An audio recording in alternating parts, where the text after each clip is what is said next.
नमस्कार, जम्मू कश्मीर लाइव से मैं अंशुमान राय प्रस्तुत है देश दुनिया के साथ वाराणसी की खबर।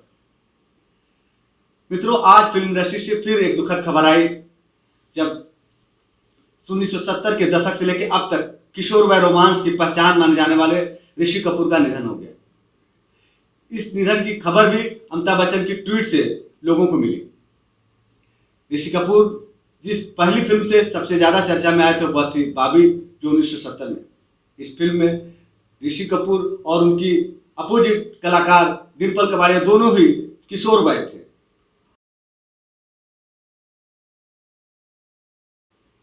इस सदाबहार कलाकार के निधन से देश में फिल्म इंडस्ट्री के साथ साथ विभिन्न क्षेत्रों के लोगों ने दुख व्यक्त किया है। प्रधानमंत्री, राष्ट्रपति, उपराष्ट्रपति राहुल गांधी ने अपनी अपनी संवेदनाएं ऋषि कपूर के निधन पर दी। अब आगे बढ़ते हैं खबर सरकारी हनन की। माना जाता है कि किसी शहर के संचालन में जिलाधिकारी और एसएसपी या छोटा जिला हो तो एसपी, उसकी हनक बहुत मायने रखती और वो अपने जिले में गलत या सही जो भी फैसला करना चाहे उसे कोई रोक नहीं सकता, और यदि उसे सरकार का वरदहस्त हो तो फिर बात ही क्या है। ऐसा ही एक मामला गाजीपुर जनपद का सामने आया है, जो पूरे प्रदेश क्या देश में भी ऐसा कानून कहीं लागू नहीं कराया। गाजीपुर के एसएसपी ने गाजीपुर जनपद में अजान पर रोक लगा दी। मुस्लिम समाज के लोगों में अजान का विशेष महत्व है और खास तौर से रोजा के समय सहरी और इफ्तारी के लिए अजान के द्वारा ही लोगों को जानकारी मिलती है। जिलाधिकारी के इस रोक की बात जब उनके संज्ञान में लाई गई तो उन्होंने इसे प्रत्यक्ष तौर से इनकार कर दिया। लेकिन आज भी गाजीपुर जनपद में अजान पर रोक है। इस मुद्दे पर पिछले हफ्ते काफी चर्चा हुई तो प्रदेश सरकार की ओर से अल्पसंख्यक मामलों के मंत्री मोहसिन रजा ने सामने आकर स्पष्ट किया कि ऐसी कोई खबर नहीं है और गाजीपुर में अजान पर रोक नहीं लगाई गई।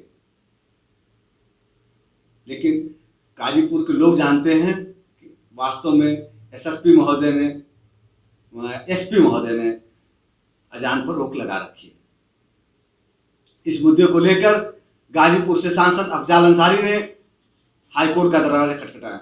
उन्होंने पत्र भेजकर हाईकोर्ट से अजान पर लगी रोक हटाने की मांग की, जिस मुद्दे पर आज सुनवाई हुई और हाईकोर्ट ने प्रदेश सरकार से उसका पक्ष जानना चाहा तो प्रदेश सरकार की ओर से वकील ने इस मुद्दे पर जानकारी के लिए समय मांगा और यह सुनवाई 4 मई तक के लिए टल गई। तो यह है प्रशासनिक हनक की खबर कि कैसे डीएम और एसपी चाहे तो किसी भी कानून को, चाहे वो लिखित में हो या ना हो, लागू करा सकते। रोजा के समय गाजीपुर के लोगों को शहरी और इफ्तारी के लिए अजान न होने से दिक्कत हो रही। दिल्ली में बनने वाले सेंट्रल विस्टा परियोजना को लेकर दायर याचिका सुप्रीम कोर्ट से खारिज हो गई। एक जनहित याचिका में सेंट्रल विस्टा परियोजना के लिए भूमि उपयोग में किए गए बदलाव पर रोक लगाने की मांग करते हुए इस परियोजना को रद्द करने की बात कही गई थी, जिसे सुप्रीम कोर्ट ने खारिज कर दिया। सेंट्रल विस्टा परियोजना के तहत दिल्ली में राष्ट्रपति भवन से लेकर संसद भवन तक के एरिया में नए निर्माण किए जाने हैं। नई संसद बननी है, नया प्रधानमंत्री आवास बनना है, मंत्रालयों की नई बिल्डिंगें बननी है। 20,000 करोड़ रुपए की इस परियोजना को लेकर पहले भी विवाद होता रहा। कोरोना महामारी के बीच राजनीतिक दलों की गतिविधियां भी अपने तरीके से चल ही रही। कांग्रेस के पूर्व अध्यक्ष राहुल गांधी ने आज रिजर्व बैंक के पूर्व गवर्नर रघुराम राजन से बातचीत की और इसका प्रसारण भी किया गया। इस बातचीत में राहुल गांधी ने रघुराम राजन से अर्थव्यवस्था में आए संकट से निपटने के उपायों और गरीबों को की जाने वाली मदद के साथ साथ कोरोना संकट के बारे में भी चर्चा की। इस बातचीत में रघुराम राजन ने सलाह दी कि सरकार चाहे तो गरीबों की भलाई के लिए 65,000 करोड़ रुपए खर्च कर सकती है। अब बात कोरोना अपडेट की। देश में कोरोना मरीजों की तादाद लगातार बढ़ रही है। पिछले 24 घंटे में 1718 नए मरीज सामने आए। इसके साथ ही कोरोना से संक्रमित मरीजों की संख्या 33,050 तक पहुंच गई, जबकि 24 घंटे में 67 और लोगों की मौत हुई। आज सबसे ज्यादा जो मामले सामने आए उसमें राजस्थान में 118 नए मामले सामने आए हैं, जबकि महाराष्ट्र के सिर्फ पुणे जिले से 127 नए मामले सामने आए। आंध्र प्रदेश में 171, दिल्ली में 100 से ज्यादा नए मामले सामने आए और वहां मरीजों की संख्या 3,440 तक पहुंच गई। महाराष्ट्र में आंकड़ा 10,000 तक पहुंच चुका है, जबकि उत्तर प्रदेश में 2,200 कोरोना संक्रमित मरीजों की संख्या हो चुकी है।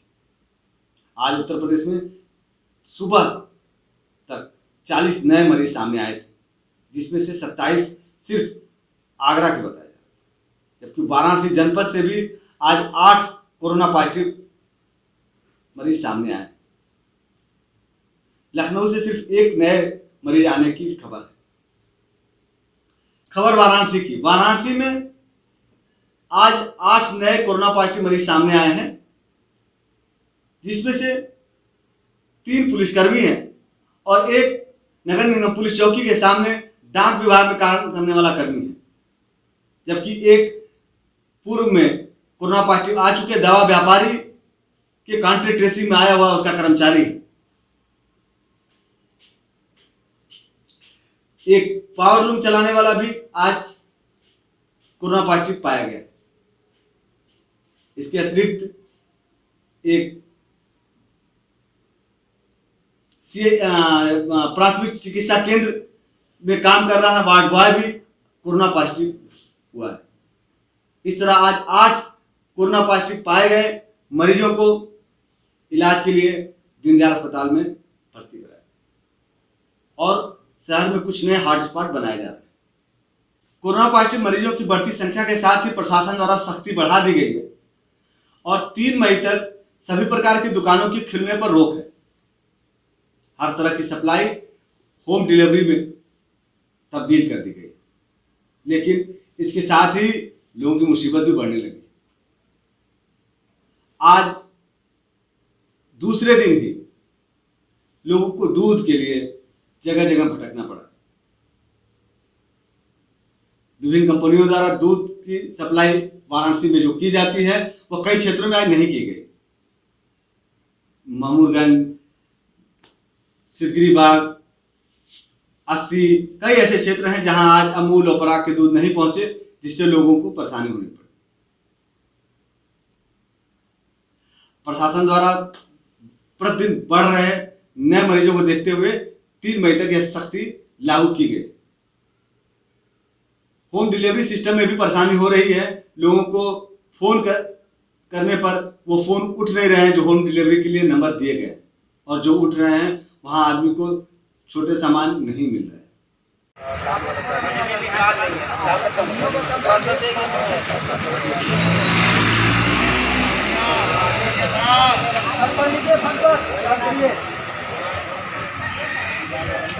लालना खाली 10 बच्चा लगते हैं। 150 काटे इसमें, 150 काटे छोटे अबे 150 दो 10 वाला है अंदर है कि नहीं यार दूध क्या वाला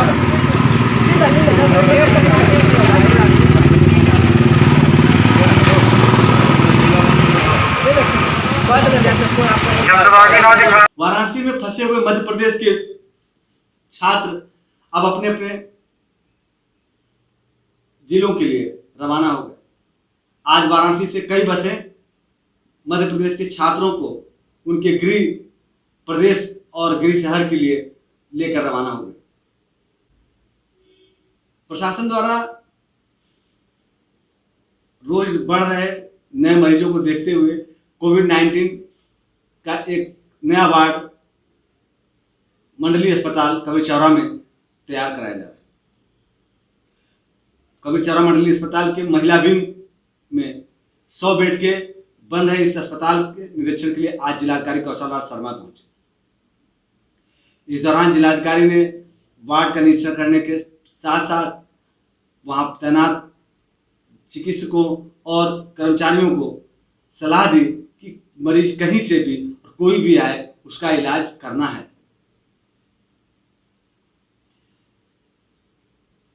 कमिश्नर दीपक अग्रवाल ने आज वाराणसी में HDFC बैंक के नए मोबाइल ATM का शुभारंभ किया। वाराणसी में सहकारी बैंक, ICICI बैंक, SBI के बाद अब HDFC बैंक लॉकडाउन के दौरान लोगों को उनके पैसे निकालने की सुविधा देने के लिए मोबाइल बैंक शुरू कर रहे, मोबाइल ATM शुरू कर। इसके साथ ही आज की खबरें समाप्त होती हैं। कल फिर मिलेंगे नई खबर और खबरों के नए विश्लेषण के साथ। नमस्कार।